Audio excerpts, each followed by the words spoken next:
He's not a bat, he's a man who fights crime. And we're gonna watch him fight for a minute at a time. With John and Dael and a guest who doesn't rhyme. It's Bat Minute!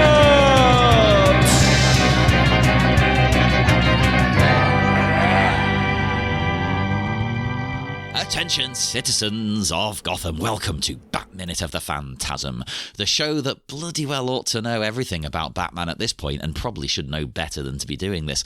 I am one of your hosts, John Parker. And here, ready to discuss the pronunciation of the word diaper. It's me, Niall McGowan. I have things to say, many things to say about that. I have questions. And yet again, that other voice you can hear is our illustrious guest, Dael Kingsmill. Hello, it's me. Nice to be here. I feel like I always do the strangest voice possible in response to being introduced. I never sound like me. Well, it's an unusual position to be in. It's not often people do that. What do you do? It's a bit like people singing happy birthday to you. Yeah, that's true. It's like, just start the show, you're there. If you start speaking, people are like, oh, Dael Kingsmill is here for this one, I guess. That's the rules. Everyone get used to it. I've heard some shows that do that. They don't even introduce anyone. They just get on with it. And it's like, well, what if you're just tuning in for the first time, you know? You go back to the start. So we'll start over. So Batman 89. Anyway, this is minute 33. The minute starts with a text investigation and it ends with an image investigation. Advancement, technology, people. Yeah. This is one of the minutes because, of course, we do open now with the revelation that one Salvatore Valestra was also a partner in these dummy corporations that were set up by Chuckie Sal and Buzz Bronski. Again, I'm not that blown away by this revelation because I am not living in this world. So to me, it's like, well, yeah, he's a gangster. Yeah, I understand obviously. to these characters, it's like, oh my god. Yeah. Come on, Bruce, catch up. Yeah. I guess it is just as like, I just thought he was, intimidating but legitimate businessman, Sal Valestra. I thought he was just a capitalist. I didn't think he was, evil. Wait a minute. Well. I'll tell you what, though. I've not said it because I don't think anybody is going to know what I'm talking about. But every time he gets mentioned as well, in my head, I'm just singing, there's a Lana Del Rey song, Salvatore. And it's a wonderful tune. Every time I see the guy, I'm just like, Salvatore. It was written in tribute to him. Lana Del Rey's she's as big a Sal Valestra fan as we are. Yeah, maybe. Already maybe signed the petition. There's all these lyrics about yellowing oxygen masks and Turns out we've uncovered her whole scheme all along. All she's been doing is repurposing Batman stuff for her songs. the cover of the singles is like an old man crucified in a fedora hat and stuff. And everyone just thought it was super artistic. It turns out she's just a thief. That's an homage, John. That's an homage, of course. Noted hack Lana Del Rey. No, I like Lana. But yeah, we do get it does stress in the novelization here that Bruce, when he hears the name Valestra, he's like, I know a Valestra. I met a Sal Valestra. But here he's kind of going, oh, that's interesting. I'll go check out whoever this guy is. I guess it could be, he just says, he was a random guy I met one time years ago. That's okay. I didn't think of it like that. I kind of just assumed he knew who he was. Like, that business guy. Okay, yeah, I'll go see him. But yeah, maybe he didn't really know him. He's held the resentment of him blowing that cigar smoke in his face for 10 years. But yeah. So and then this is one of the things. I just have to put this down to it's an artistic interpretation, but just the way he arches his eyebrow here and his whole eye expands. And I'm always like, what is with the white eyes? With this Batman? Because he puts on the mask. We see him put on the mask, holding the mask in his hand later. Mm-hmm. We see the eye holes, and there's no contact lenses in there. And then he puts on the thing, and he's got the white eyes. And we're like, what? If there was lenses built into the mask, I would get it. Unless there's a thing where he's putting on white contact lenses before he puts on the mask or something. No, I don't think it makes a lick of sense, and I actually like that it doesn't. I don't want to know what it is or how it works because it's dumb. Yeah, Brilliantly dumb. Yeah. It's like that bit at the end of The Phantom starring Billy Zane where Yes. he's so clearly got all that dark makeup around his eyes behind the mask, and then he takes off the cowl and no makeup. I love it when stuff like that happens. It's just like, what? Or like the end of Batman Returns. Bruce taking off the mask. Yeah. He's got all the eye makeup on. He takes off the cowl. Oh, it's all gone now for some reason. Having said that, I did also like in The Batman when he takes it off and he's so clearly got all the eye makeup. Oh, it was the extra That was emo pretty edge you needed there. Yeah. Yeah, it makes him look even more like he's into My Chemical Romance. I like both, yeah. Yeah. I thought that'd be our Pat's next thing. Is like, okay, so in that movie we acknowledge the eye makeup. The next one, he's got the white contact lenses in his eyes all the time because we saw him, he was wearing contact lenses in the movie, right? Because he has that weird. He's got like crazy level contact lenses that are like cameras the whole time. He's recording literally everything he's got going on. That's the only bit Make that's a Batman bit pull out unrealistic. binoculars again. Yes. Hashtag. I was going to come up with an exciting one, and then I realised Hashtag binoculars? I was going to say something that's like, no, that wasn't very PC though. I can't swear. Hashtag binocular bat. I guess. Hashtag release the binocular cut. Yes. And then he like, it looks like Sal's gonna have company tonight. And he says a line I imagine he says to Alfred all the goddamn time of like, don't wait up. He's like, you use that joke at me so often, sir. Like, what do you think, I'm gonna wait up until 9 a.m. this time? You're on all freaking night. That makes no difference to me anymore. Alfred's actual follow-up is then, of course, like, well, once you're done with him, I assume you'll be seeing her. Which is Alfred basically like, oh, well, I know how, the fact that Andrea Beaumont's in town means that you two will just start shagging automatically. You did it in the lawn that You time, always so. do. Well, and Bruce did say, don't wait up. I know what that's slang for. It's like, well, shall I prepare your knocking boots, sir? There's nothing like roughing up a mob boss to get the blood pumping. Yeah. That's just my foreplay. It's like, Bruce and gets... then he shows up to Andrea, and he's like, he's way older now, and he's like all emphysemic and stuff. And it was kind of a turn-off, I gotta be honest with you. Yeah, it was kind of sad, more than anything.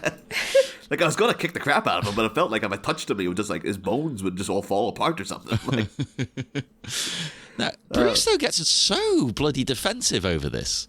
I love it. He's such a struppy teenager in this scene. It makes me so happy. You think you know me, don't you, Alfred? Yeah. Yeah, I do. It's so ridiculous. You're right. It's like a teenager. It's like, Jesus Christ, calm down.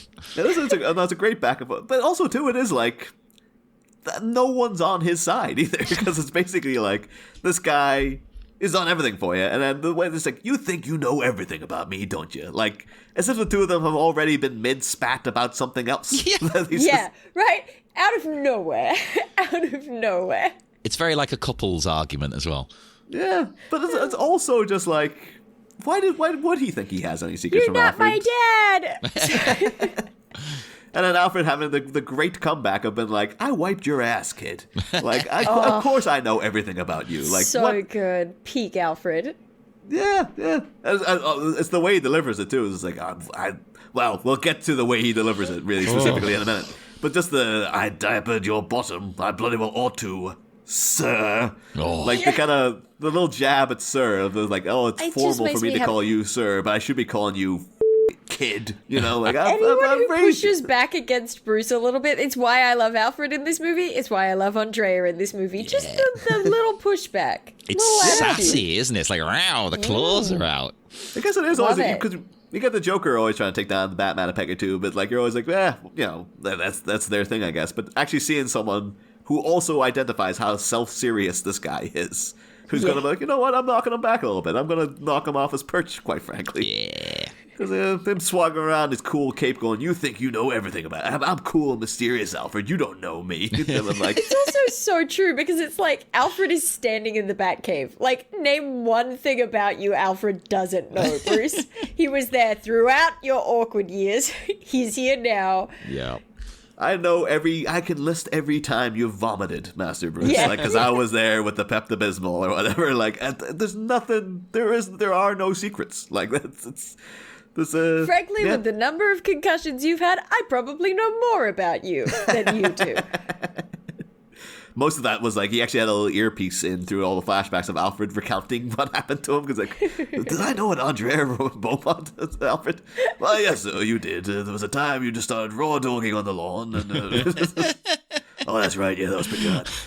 Oh, God. I think we speculated Alfred's present at all of Bruce's liaisons anyway. He's got to be in the corner, helping out. He's there with the orange slices in case anyone gets dehydrated or anything. A wet towel to dab your forehead every now and then. But yeah, so the elephant in the room.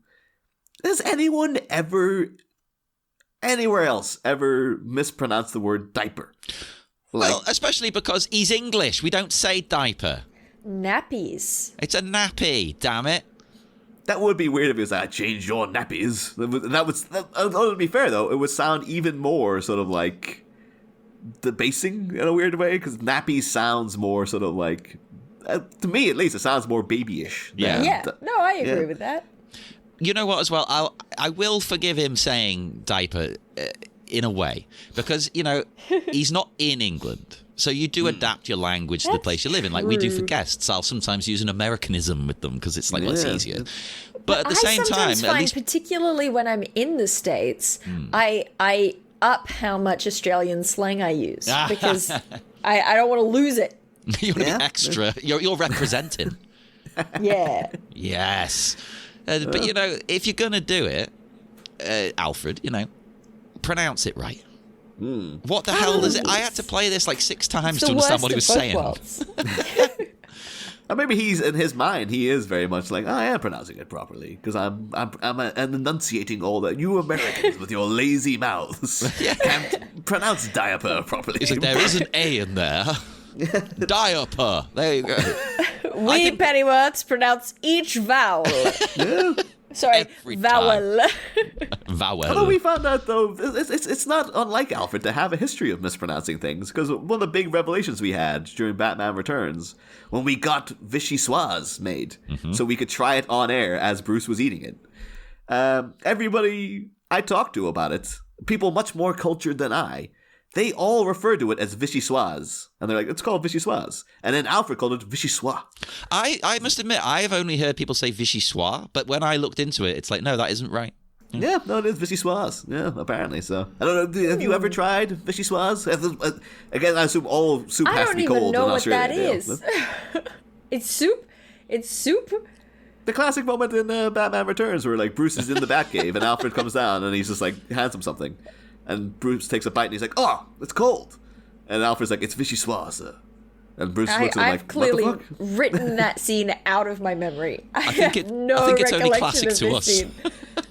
They actually reference it in the novelization of Mask of the Phantasm, where Alfred's like, Wow. "The vichyssoise will be warming up, sir." Now I'll be prepared for the novelization. Yeah, there you go. There you go. There you go. Destiny. But one thing though, I discovered a while back, and I was going to wait until this scene to bring it up because the particular version of it was resplendent to me. Is that much like in Star Wars lore, there's the famous backstroke of the West, which was when they had translated Revenge of the Sith into Japanese, and then Chinese, wasn't it? It was like Chinese. it was like Cantonese or something, or then retranslated it back into English, and it just came out as been like bonkers, basically. Classic.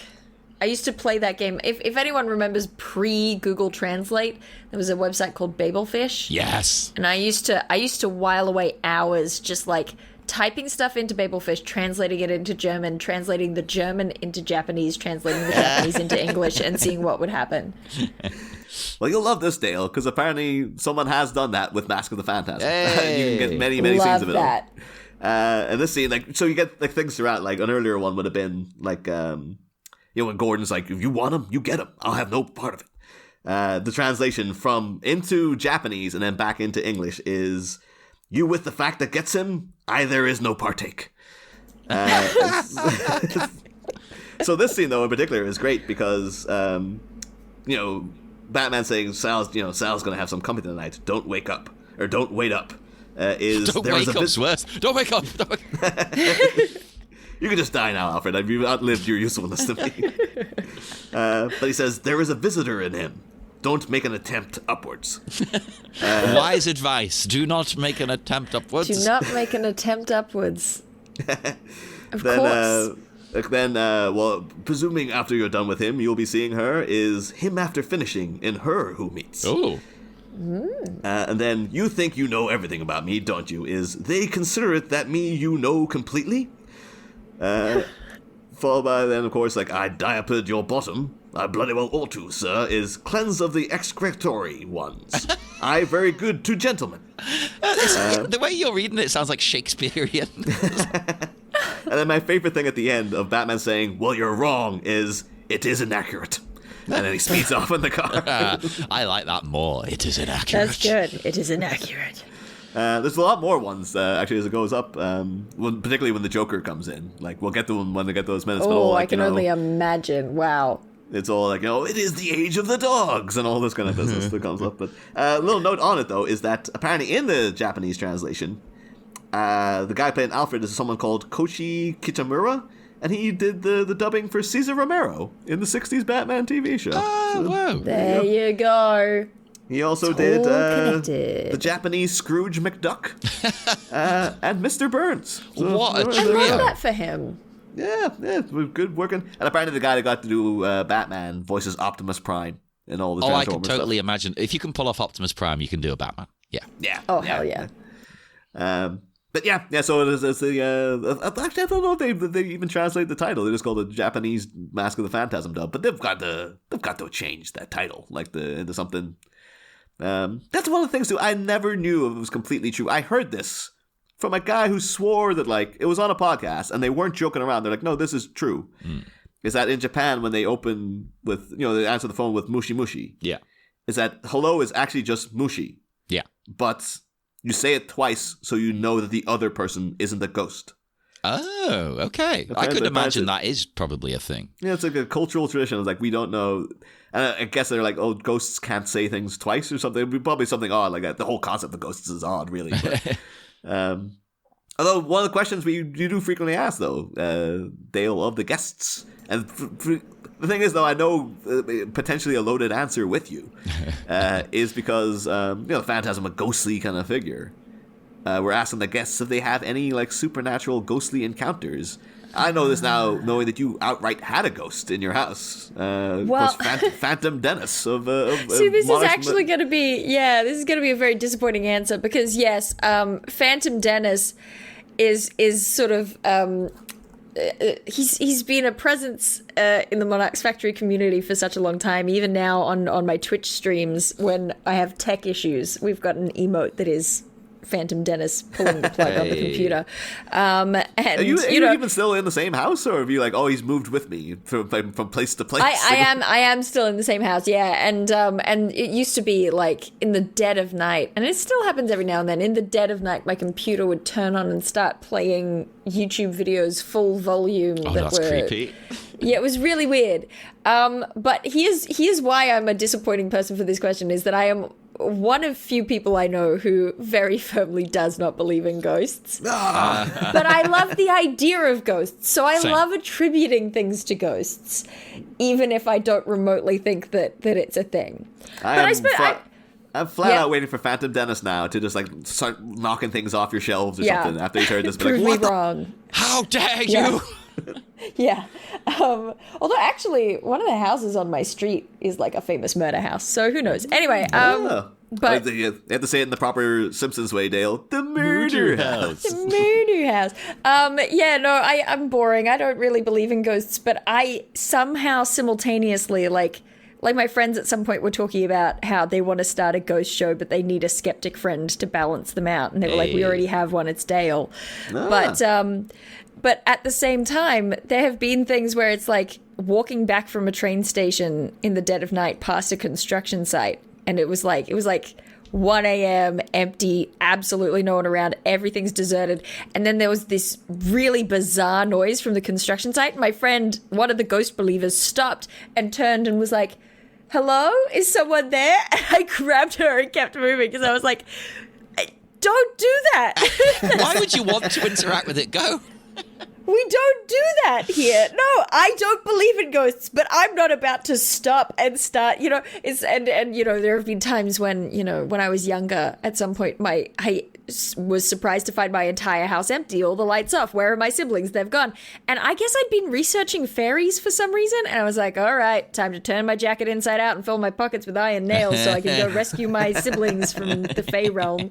So I'm someone who absolutely firmly does not believe in ghosts, so I don't have any ghost encounters. But at the same time, I love pretending that things are ghosts. Well, fair enough. That was it, because some of our answers haven't been all that great. So it's like that's better than at least you had more to add than just like nope, nothing.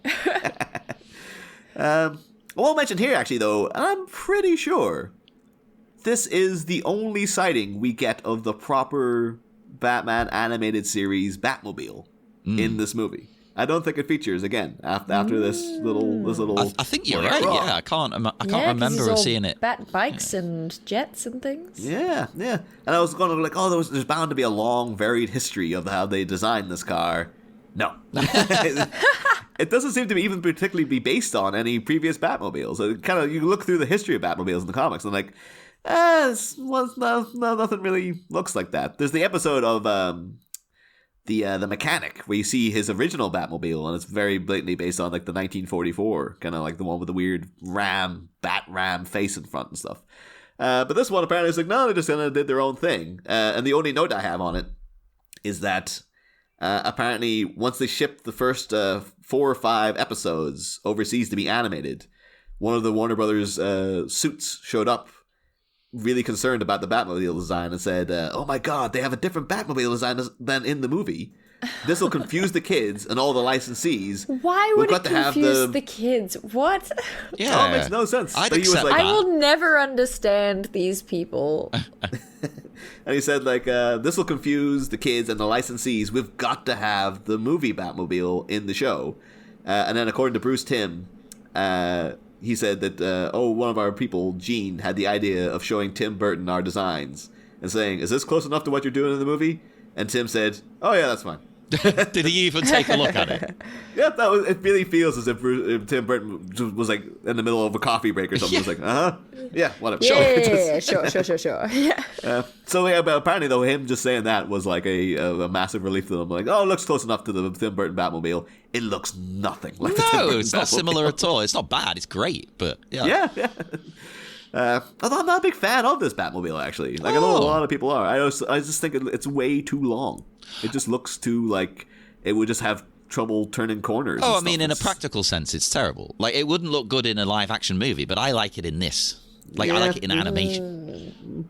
Much like the architecture is pretty impractical, but I like it. Yeah. But I know it's beloved, and I was always the one standing like, the Batman Forever Batmobile is fantastic. I love everything about it. And now I have to be the one out there going like, this animated series Batmobile. Not a big fan. We've swapped places. I've never done a morphine-based ranking of Batmobiles. Maybe I need to. We'll supply you with some morphine. I just realized that this whole thing makes it sound like I'm a morphine junkie. I've been given morphine by the doctors at the hospital one time, and I didn't like it very much. It stopped the pain, but it made me feel fake. That's one thing I'm really intrigued by, because this Friday I'm supposed to have a tooth extracted. I've never had it before. I'm like, I wonder what level. Will I be in full on? Will they have to do the morphine and all that kind of stuff? Or will it just be someone to ask you to rank the Muppets as soon as you're dosed? You'll find out. Well, I already know my number one answer is Gonzo, of course. But, Yeah. Just for his dress sense alone. Fantastic dresser, Gonzo. But yeah, so Bruce zips out on the friggin' that big twisty, bloody turny road he's got there. It's ridiculous. Of course, has no, like, what do you call it? No railings. Of course, classic thing. I don't know what you mean. It's a flawless design. It's totally practical, yeah, and safe. Yeah. The only thing that we have seen, though, we've seen Bruce do worse is this. I don't know if you remember, Dale, but at the end of Batman Forever, when he's driving out the Batwing, and he's zipping through a cave up and down and side to side. It's basically, he's not cleared the terrain at all. It's just a big stalactite riddled cave, and he's having to drive this freaking fighter jet through it, and just kind of hope he gets out okay. And it's like, what the hell is the matter with you, man? just go in there with some dynamite and clear out the friggin' road. But it's because maybe, like, if I dynamite the place, then maybe the whole thing will fall down. It's like, well, Bruce, maybe you shouldn't have a fighter jet. Maybe you don't need one. No, that's also not practical. You don't need one. So then we cut to the Maroney household, I guess. Not the Maroney household. I keep doing it. The Salvatore Valestra household. Because you want it to be the Valestra household. It's totally different. Yeah, not just renaming and, repurposing of the same concepts. Batman in there, of course. Even though we have Valestra, you think that add a little note about him having like 40 security guards he's hired and like bars in the windows and stuff. And like, no, he's just Batman's just got in there, no problem, just nosing around as if this guy isn't terrified that, like, he's gonna crucify me. Like, he's just like, well, I won't up my my precautions one bit. Especially done when Batman operates at night. Yeah. That's his whole thing. True. I just want to get in the other room. Valestra's in there, just with a shotgun trained in the door or something. Yeah. Just behind him, I was like, yeah. Like in Kill Bill. Yeah. When he shoots it with is it salt? Yeah, totally. Yeah, so we Batman shuffling through some papers for the Wallace Corporation. Nothing came up there for me in terms of what that could have been a reference to. And then he we get some pictures on the wall, of course. One is with a very high and mighty looking Valestra with a dame of some sort, apparently. Not a royal dame, but like an old school. She's his dame. She's quite Jessica Rabbit. Yeah, she is very Jessica Rabbit. Yeah, totally. I was a bit disappointed they didn't try to make her look more overtly like a celebrity or something. Like, this could have been like your Marilyn Monroe is there or something. Like, they could have had in like make it very much like, it's Veronica Lake or someone. But no, I'm the same, because I looked at the script to think, like, have they put a character I don't know in here or anything? Nope. It just says Valestra and a nightclub singer. It does explain who some of the pictures are, because it'll go Valestra and Mayor Hill, Valestra and Union Chiefs, Valestra, Chuckie, Sal, Buzz Bronsky, but in the script they've misspelt it as Bransky, unless maybe they've been calling him that the whole time in the script. It's Bronsky. All this time I've been calling him Bransky. I'm making that in. That's a meme for us to make when this episode drops. I do love this picture though of the two of them, because he's standing doing like a kind of Superman pose with the old the fists on his sides, on his thighs kind of thing. And I love how he's putting her fingers through his hair, and it's just like, I guess this is. It still might only be 10 years ago. It's like, man, things are about to take a turn for you. Oh boy, are they. Like, I'm only 31 years old. And then, of course, move up then to the next picture, which is, in fact, if you're a fan of the Batman animated series, as you mentioned there, just briefly, John, this is Mayor Hamilton Hill and Salvatore Valestra. Both those kind of weird facial expressions, which I guess is Valestra's kind of trying to laugh there or something. He's forcing one. Like, yeah. I gotta say, as someone who hadn't seen any Batman the Animated Series, I did not get from that picture that was the mayor. I think it's because they don't feature the mayor. They have an opportunity to feature the mayor earlier in the movie. And they just, when Arthur Reeves is making his big speech, you could put the mayor right there. Yeah, his big speech, by the way, did have a little bit of, like, Four Seasons total landscaping vibes to it, where it's like, yes, his big thing, but it was kind of just on a street, just somewhere. That's the thing I was saying. I was like, well, Four Seasons. Oh, I just remembered, the whole the Trump rally was at a at a landscaping place rather than the Four Seasons hotel. An iconic moment. I bought a joke T-shirt that's like, for the company. Same. And well, you've just proven now. I don't think anyone will remember it if I wear it. No, I wear mine all the time. Yeah. All the time. And it's got gritty. Same. Yeah, it might be the same one. Yes, it might be. I was mean Gritty, the mascot, not just that you've worn it so much that it's literally started to get gritty. But no, here's what an interesting little factoid about Mayor Hamilton Hill. It features several episodes of the animated series. He's always kind of got a slight anti-Batman beef, but Batman saves him so many times, like so many times, that he can't really have any particular problem with him. Although in the comic he really did do. He basically, Hamilton Hill in the comics was in the mayoral race in the 70s against Arthur Reeves. He ended up beating Arthur Reeves to being mayor of Gotham, and thereafter, he also didn't like Batman and ends up framing Batman for a series of crimes.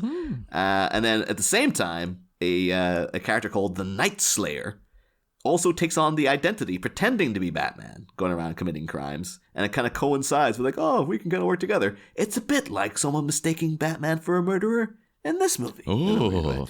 It could be as if they're kind of doing a little reference there or something. What? But, No. But eventually that all comes out. And Hamilton Hill he's run out of town on a rail, basically, for find out that he was setting Batman up all this time. But in the cartoon, he is voiced by an actor called Lloyd Bochner. Lloyd Bochner, his last movie was a thing called Before I Say Goodbye, starring Sean Young, who's come up in the show many times. Sean Young. We are a Sean Stan podcast. We were all very in favor of Sean Young and their mistreatment in Hollywood. When we were dealing with all that business. He's also in things like Naked Gun 2.5, where he's like one of the oil company owners. He's like, I think they make a joke. He's like, he's from the Oil Society of Petroleum Industrial Legends, or SPIL. And you're like, no, the Naked Gun, you've done it again. And he's one of those guys who just lots of old TV. Like he's back in the old, it's the Kraft cereal hour kind of thing. Oh, yeah. He's in things called like The Nightwalker, The Man, and The Girl from Uncle. He's The in Girl from Uncle. Oh, yeah, The Girl from Uncle. Yeah, Stephanie Powers. Yeah, that was. I remember seeing that repeated after the 60s Batman show on RTE back when I was growing up. Quite a bit. I just know of The Man from Uncle. Okay. Yeah. Same. He's in Boris Karloff Presents, things like this. Honey West, which of course was a female detective in the 60s. She had a little mole beside her mouth, which was why Alicia Silverstone has a mole by her mouth in when she dons the Batgirl outfit in Batman and Robin. It was a reference to Honey West. There you go. Yeah, and twice in a row he starred in something called The Amazing Mr. No Legs, which is I'm guessing about a show about a guy with no legs. What a great name, though. The Amazing Mr. No Legs.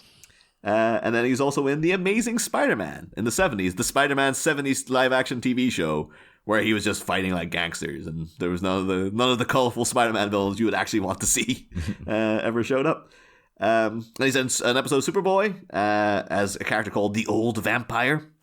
But most notably, for our purposes, Lloyd Bochner was in an adaptation of a novel called The Detective, starring Frank Sinatra. The Detective is based on a series of novels by a guy called Roderick Thorpe.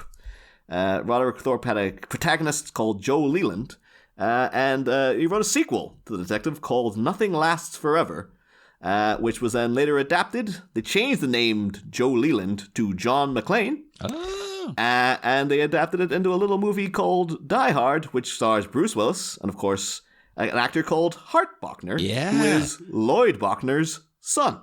So everything's connected. Everything's connected. That's amazing. Everything is connected. Yeah. And as we were mentioning there, just briefly off mic, Dale, you were on Die Hard Minute with us when we were doing Die Hard Minute way back when. It was like 5 years ago. Sure was. Yeah. We were on for one of the Hart Bochner minutes, apparently, for during the... I believe so. Some eagle-eyed listener might prove me wrong. Eagle-eyed listener? What's the ear equivalent of an eagle eye? A rabbit-eared listener might prove me wrong, but my memory is of doing one of his minutes. So everything is connected. You remember better than me. I know I did that show. That's about it. I don't remember what I did. Did we do those minutes? And I don't remember what. I remember we definitely did minutes with the guy who played Vigo in Ghostbusters 2. Yes. Because it was heartbreaking when you looked into him. It was like, oh, he's a horrible, horrible man. He's like the worst person who's ever lived, basically. Yeah. I remember that being like, oh, no. Oh, God damn it. I wish I didn't know this about that guy now because it's ruined Ghostbusters 2 for me. Yeah. We definitely did those. Listeners, if you're a bit confused, by the way, like we can't remember what we did, it's because if you haven't heard Die Hard Minute, it was put together by lots of different hosts of podcasts. So we got, we were given like 2 weeks, was it? Like 1 week earlier on and then 1 week later on. So it was like randomly assigned. And but and then so there's a nice little there's a little. I think maybe it's. I assume they just put like he's friends with the mayor there to show how inherently corrupt the mayor is. That's supposed to be the thing. But it's also a nice little tie-in to be like, they kind of combine the characters from the comics of Hamilton Hill and Arthur Reeves into Arthur Reeves in this movie, and then like, his son is playing, the et cetera, et cetera. So I like it theoretically as a little connective tissue there. That's awesome. I love that. To be honest, I love all of these pictures in general. I like seeing a young Valestra, like the kind of man he used to be before what he's become. I actually want a movie about that, like The Godfather 2 of Mask of the Phantasm. Of course, Valestra been played by Abe Vigoda from The Godfather. Yeah, so there you go. An apt reference there. But, so perfect then. That's just more evidence that it needs to happen. I want to see how he becomes who he is. And his downfall. See, it's like The Godfather. It's the same story. And there has to be like a one meaningful scene towards the end where he does a little cough and he's like, I think it's nothing. He just goes on about his day. I'm sure I'll be fine. Like at the end of The Aviator, where he starts doing the whole like the way of the future, all that business. Where you're like, it's a foreshadow of how crazy he's gonna get and stuff. But yeah, we also have then the other photo of him, I guess, breaking ground. That's maybe this is outside Adam's tool and die or something. Probably. If they had him holding a die, maybe I would have got it more. But you wouldn't even know what it looked like. Yeah. What the hell is it? Okay, let's not nitpick. Yeah, a bunch of guys in hard hats there. Also got there's one guy who got a kind of trap jaw, like underbite going on in the background. He's like, "Geez, do you want to go see a dentist about that? You look like you're." And of course, the guy there with the shirt, bringing back the male crop top beside him there, was ahead of his time in terms of Hashtag release the male crop top. Yeah, I think genuinely they're quite a masculine cut. It's showing off the physique. Well, I only really remember them from Bill and Ted because I think Bill wears it throughout the entire first movie. Yeah, Alex Winters is going around. The people love a male crop top. They love it.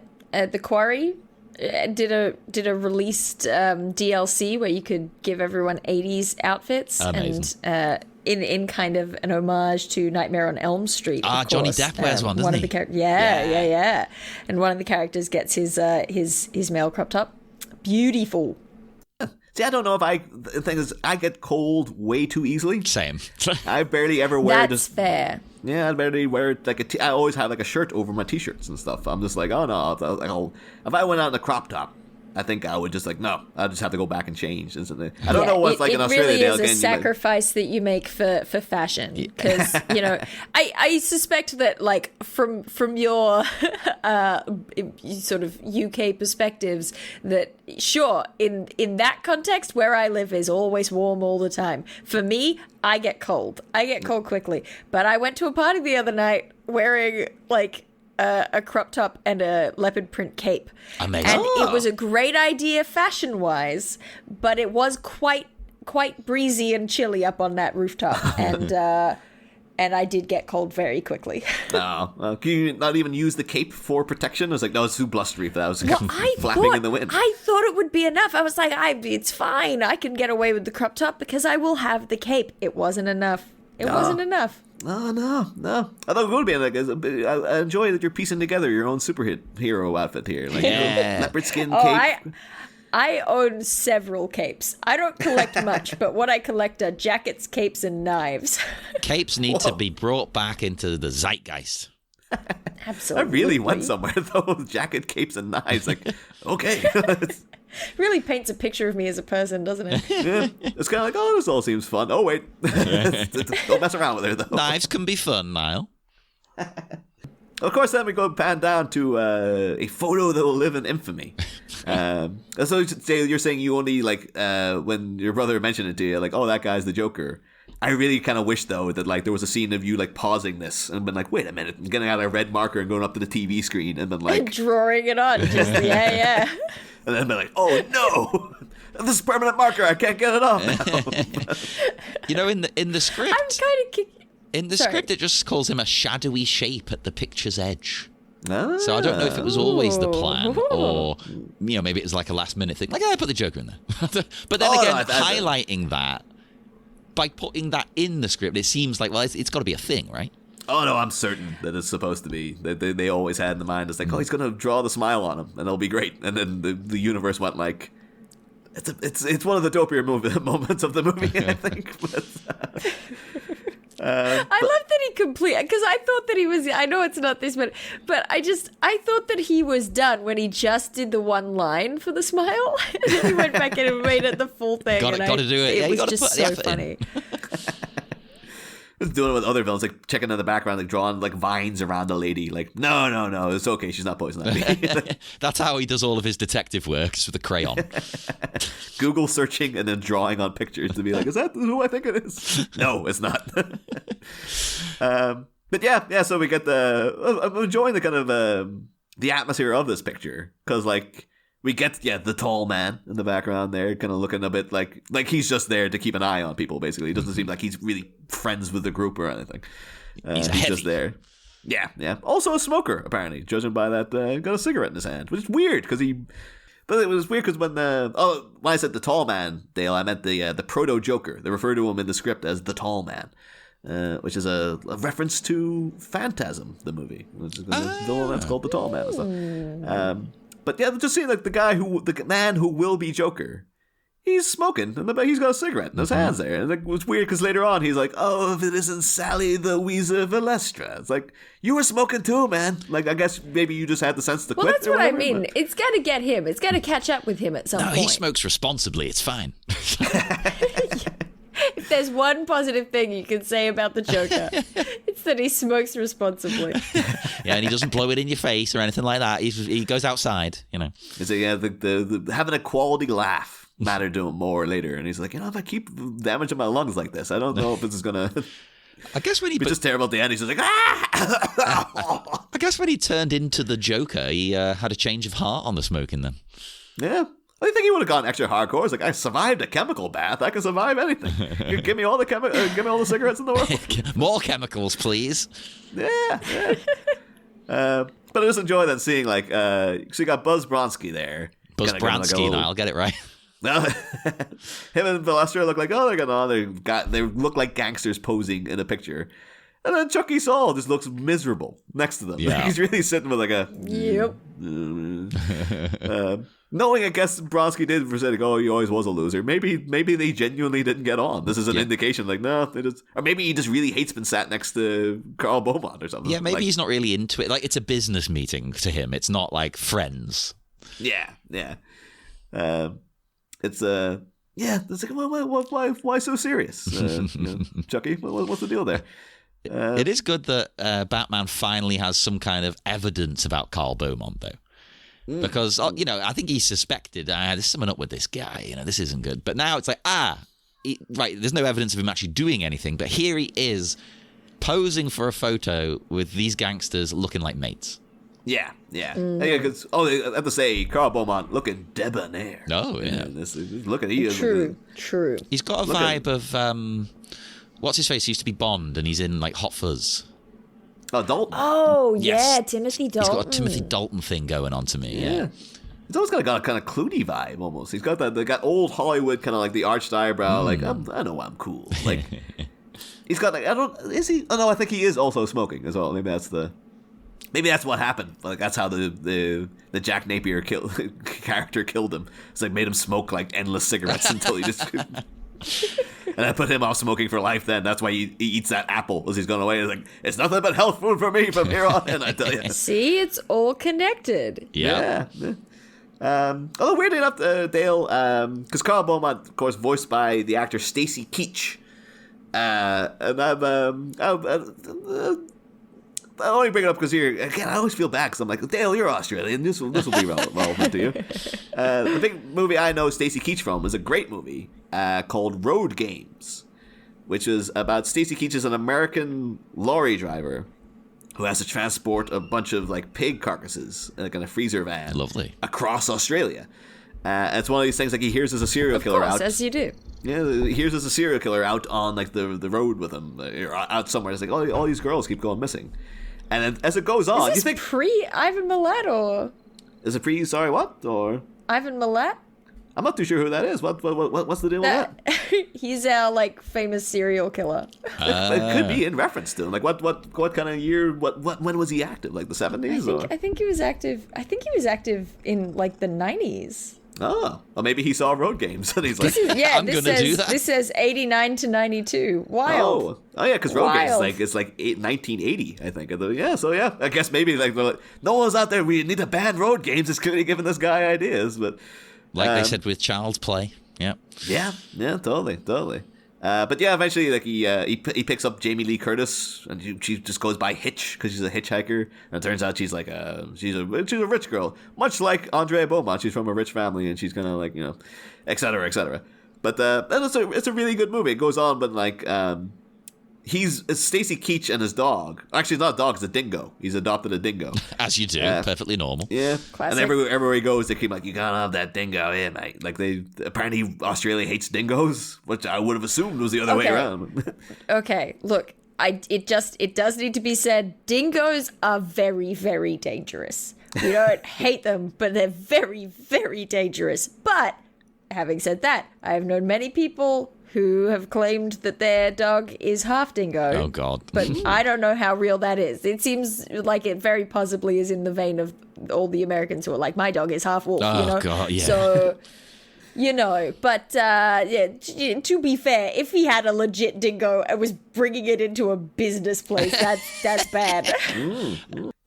The dingo in the movie is presented as an adorable companion to him. That, Right. Most of the movie is Stacey Keach talking to himself and it goes on. You think it's going to be an old cheesy like 80s slasher movie. Barely any violence in it. It's mostly just him kind of getting really extra paranoid. Like, is that car? That's the same car I keep seeing. Is that the guy? Is he after me now? Am I the guy? Am I the killer? Am I not realizing that I'm killing people and stuff? That sounds pretty good. I'm not gonna lie. No, so very highly recommend you look it up. It should be a matter of Australian pride that the Road Games was made there. Weirdly, the music is by Brian May of What? Queen, Of course. and he like Yes. and it all sounds like music from the A-Team. Like it doesn't sound like it's for a horror movie at all. Sure. I kind of think he missed Why the assignment, not? and he's just like. I'm gonna be honest with you. I heard the title Road Games, and I thought it was gonna be like a kind of actioner thing. I didn't realize that it was a proper horror movie. But This sounds great. yeah. So that'll be my Stacey Keach recommendation. The only other big thing that I learned from that, so I know about the Australian like ostrich problems that happened over there, but I think we talked. Did you say ostrich problems? Wasn't there, like, No, it's the when I talked about the emu emu war. problems. But Close enough. Ostrich, emu, me going, Yeah. I want Ostriches.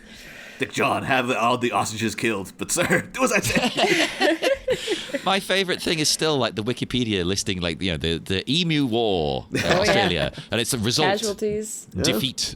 Yep.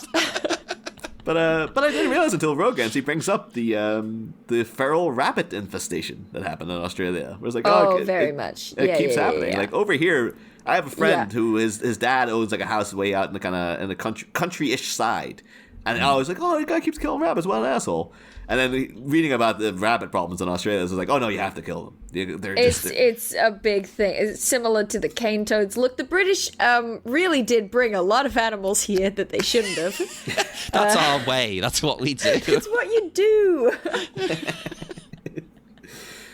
We ruin everywhere. That's what you're saying, Dale, about your ghost story. Like, one of your friends hearing something and going, is there anyone there? Like a feral rabbit just jumping out and attacking both of you. There's a very famous. Okay. It's a downer though, so I'm not gonna go into details. But there's a famous movie called Rabbit Proof Fence because there's like this fence through the middle of Australia. There's like the longest fence, and it was meant to. It's meant to stop the rabbits from getting through. It didn't work, but, you know. An attempt was made. This is like Australia is 2 for 2 against the losing against the animals here. They lost the evil war. They lost against the rabbits. Oh, yeah. The cane toads, they're still... Everyone just moves out of the country. Like, you know what? You can have it. We're just abandoning ship here. The thing with the cane toads was that there were these cane beetles that were causing a problem in the cane fields. So they were like, oh, well, we'll bring in these toads to eat the beetles, but the beetles live up too far up the cane. So the toads can't even eat them. So they deliberately introduced all these toads to try to fix this beetle infestation. It's like that Simpsons episode where they're like, we're gonna solve this animal infestation problem by releasing the, you know, and it just didn't solve it at all. And ever since, Queensland has just been full of cane toads. Oops. Sorry about that. It really is kind of one of those things. Like every time like an English person's over to sees one, it's like, well, I wouldn't know about that. Just have to walk away. But we did, this is kind of we sort of end on Batman's been like, I recognize that guy. I recognize that devilishly handsome animated person. But one of the things we are doing this season, Dale, is of course asking the guests, because Batman the animated series for apparently not you at all, but for many of us, it was I'm an anomaly. It was a seminal animated series growing up. We're asking guests what their favorite cartoons were back in the day. I know you've always got strong feelings about Sesame Street, but that's puppets, so I don't know that. That's puppets. It doesn't count. It doesn't count. I had to think, and I've come up with what I think. It cannot be. I'm never going to touch on everything, but the list has to begin with Teenage Mutant Ninja Turtles. Yeah. Deeply important to me. Particularly, I do have to say, I was the era of the 2000s Teenage Mutant Ninja. So literally like TMNT, the one that was like 1, 2, 3, 4 turtles. Yeah, exactly. Again, baby roommate. I tried to get him into the Turtles. Original show, no interest in it. He thought it was terrible. Loves the 2000s version. So that one was made to last, I think. That one's going to stand the test of time. Yeah. Man, I just love it. I think Teenage Mutant Ninja Turtles has something neat about it that probably Batman has in common, which is that every generation has kind of their own version of an animated series of Teenage Mutant Ninja Turtles, and every generation thinks that theirs is the best one. My older siblings, it's the law. Yeah, my older siblings all love the 80s version. My brother and I love, the 2000s one. I have cousins who loved the next one. It just carries on, and good for them. I should say, though, Dale, if you and your brother continue on watching Batman animated films, you are aware that there is a Teenage Mutant Ninja Turtles versus Batman film. I've seen it. It's so good. I was so happy. I was so happy. Yeah, we did a review of it, and it was just like, this film is just, everything about it's fantastic. I love it so much. It was great. Yeah. I loved it. Yeah. Really good time. Yeah. I think for me, I can tell what cartoons really had an impact on me. Not 100%, but a lot of them I would go and try to learn how to draw those characters. So I've got sketchbooks that are full of drawings of Donatello from that series, and then X-Men Evolution makes my list as well. I've got all these drawings of Cyclops and Nightcrawler from that series. That's the thing. I'm upset about X-Men Evolution, because I know one of our friends, Gaz, has seen it, and he's like, oh, it's fantastic. It's absolutely brilliant. But because of a generational thing, I was like, no, the 90s X-Men series is clearly the best.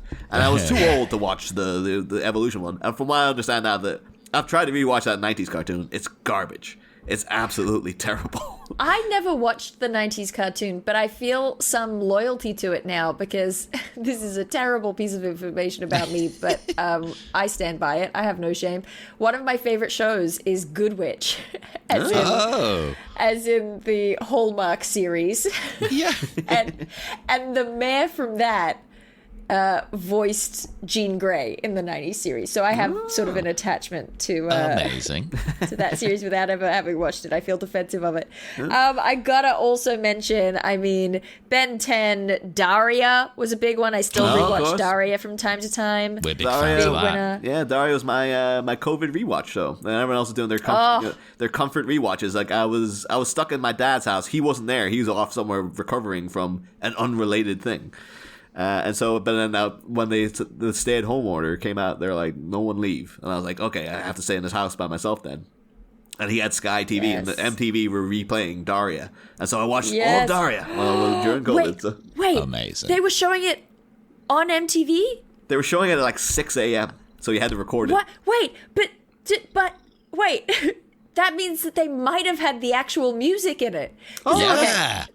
Yeah, because it's like a whole big thing with the Daria DVD release. They didn't want to bother doing the separate rights thing that they would have to do to get all the MTV music that was in the show originally. So the DVD just has all this chintzy, crappy, like stock music instead. It's not the same. It's not good. That ruins some of the jokes. Like they'll have a clear like REM Everybody Hurts reference, but it's playing music that totally doesn't sound anything like it.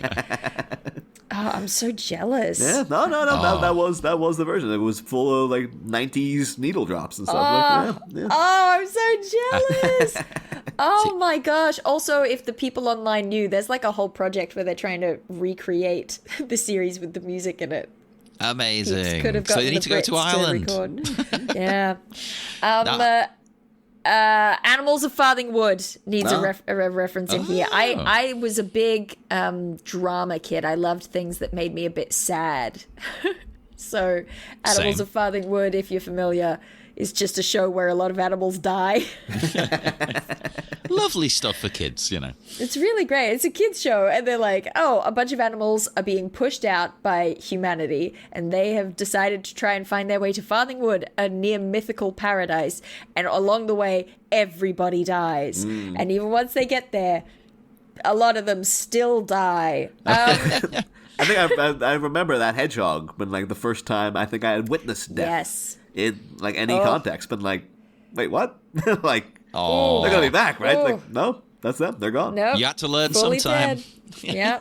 Oh boy. And then the other one that made my short list is Zoids, which was an anime, which, you know, for us it was, you know, just whatever anime happened to be dubbed and on in the mornings. But Zoids was the one that amongst everything, I watched a lot of them, but Zoids was the one that really made an impact. It was because the original series of Zoids, they made other series that were just sort of, I don't know, Pokemon or Beyblades-esque, like there is a tournament and you do the thing. But the original series of Zoids was like, this is a dystopic future where, you know, there's a huge war and there's this ancient, you know, death weapon that gets awakened and blah blah. Like it's very intense actually plot-wise. And my brother and I used to like record because it was on just too late. We would miss the bus if we stayed to watch it. So we would record it every morning and then race home to see what happened. So yeah, there's a lot of. I probably should have mentioned some Australian sort of little nuggets like Little Elvis and the Truck Stoppers. Love the title. Yeah, that's what I'm sold already. Like whatever that is. Like, what it says on the tin. It's.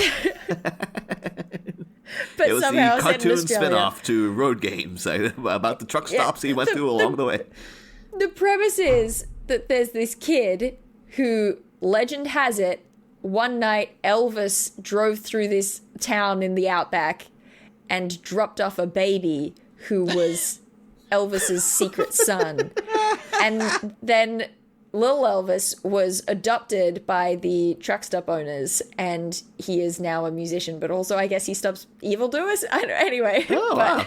That's the premise for the show. That's a concept for an animated series. I thought that might have been like, oh, maybe you might get like a little indie movie out of that or something. But like, kind of like a, you know, like Boy. Whole like, cartoon. Yeah. Let's make a serious, indie like remake of it, please. Yeah, gritty reboot. Yeah. Oh, that was a weird thing. Give it to the CW. It's so weird, John. Listening to us talking about like, because we recorded. I didn't know she was going to be on the show, until up until she was nearly on the show. But like we had on the previous week a lady called Chelsea Stardust who like works in films and stuff. And the first week, editing the first week of the show, we were talking about Gem and the Holograms and been like, remember they made a weird movie of Gem and the Holograms where they were just like indie kids and there was no robots or anything crazy happening? What the hell was the deal with that? And then realizing Chelsea Stardust was one of the producers on the Gem and the Holograms movie that we just took the piss out of. Did you edit it out? Oh my gosh. No, I stand by what we said. And I remember when she was there, I was like, hey, what was the deal? What was this piece of garbage? Dear. But yeah, I mean, I'm all noted out for minute 33, unless anyone's got any parting blows they want to deliver to Mask of the Phantasm before we go. I mean, I just want to re-highlight the pronunciation of diaper. Everyone, do your best one. Diaper. Diaper. Oh, yes. Come on now. Come on. Oh, you're waiting for me to say it. Oh, Yeah, come on. Diaper. Excellent. I don't know, the way he says, I Perfect. diapered your bottom. If it was to change it to nappy, would it be, I nappied your bottom? Would that be? Well, no, because that's not even a phrase. Diapered your bottom. That's not a No. thing, is it? You'd say, I put diapers on your bottom. Swaddled, powdered, pick something. I mean, Yeah. I think now we're getting back into like, butler thing again. I'm just like, Right, let's She's start the minute buttling. over again. No, on that note, we will head off into the dark, dark night. Dael, would you like to remind people one more time where they can find your excellent work? certainly. I have a YouTube channel where I talk about all sorts of nerdy things. It's called Monarch's Factory, and you can also find me on Twitter at DailyDale. I'm all over the internet. When in doubt, just Google Dael Kingsmill and your desired social platform, and I'm sure it'll show up. It will indeed do that, everyone. And, speak to us on Facebook at the Bat Minute Listeners Cave. Find us on Twitter and Instagram. And why not go to Sleepy Charlie Media on TeePublic? Buy T-shirts, but they had some new merch out recently, but I actually didn't even look what the hell it was. I need to put that. The last time I looked, the new thing was masks. They're so retro now, But if you we can want one update it still... to a Sal Valestra-esque oxygen masks. Maybe we would get into that before. I mean, if you draw it now, I can slap it on a mask. It's fine, yeah. You can get that advert and then email it to your grandmother, because she might need it. We'll tie the Dale's whole thing. Yay. Hey, well, do that, everyone, as well. Don't speak to us. Do that. And join us again on Monday for more Bat Minute of the Phantasm and a new guest once more. See you then, Batmites. All right, okay, here we go. One take wonder, that's what they call me. All right. Next time, an eyeful of the I word. Our boy's getting hitched! We're back once more to remorseful reminiscing as a bashful bachelor bids his boo to make an honest man of him. It seems time to toast to the future Mr. and Mrs. Wayne, but should an Allah omens stop us from popping the champagne? There's flapping and foreboding on the flip side, Bat fans. Same Bat Pod, different Bat Minute. Must have top, stiff it,